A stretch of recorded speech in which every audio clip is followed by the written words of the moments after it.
Kakistocracy, my friends, is not a word to be bandied about lightly. It describes a political system where the absolute worst, most incompetent and downright awful individuals are in control. Think of the least qualified, most self-serving and ethically challenged characters you can imagine. Now put them in charge of a country. Terrifying, isn't it? It's the stuff of nightmares, dystopian novels, and sadly, sometimes reality. But where did this word originate, and when in history was it first spoken or written? Leave it to the ancient Greeks, those masters of language and philosophy, to gift us with the term kakistocracy. It's a word that rolls off the tongue, tasting vaguely of old libraries and crumbling empires. Kakistos meaning worst and kratos meaning rule.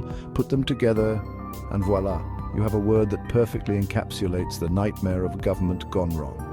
The Greeks, you see, were no strangers to political turmoil. They had their fair share of tyrants, despots, and all-around terrible rulers. Perhaps that's why they came up with such an apt term for it. From Roman emperors to, well, history is littered with examples of kakistocracy. From the Roman Emperor Caligula, who allegedly appointed his horse as a senator, to, well, let's just say that some things are best left unsaid. The point is, kakistocracy is not merely a theoretical concept, it's a very real phenomenon that has reared its ugly head time and time again throughout human history. And while we might like to think we've evolved past such political disasters, a quick glance at the news might suggest otherwise. Remember, eternal vigilance is the price of liberty. So there you have it, a glimpse into the wild world of kakistocracy. It's a word for our times, a word to ponder, and perhaps a word to use against those who would seek to misgovern us.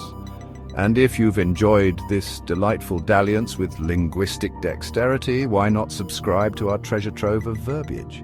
Tickle your vocabulary taste buds, impress your friends, and become a veritable virtuoso of verbal acrobatics.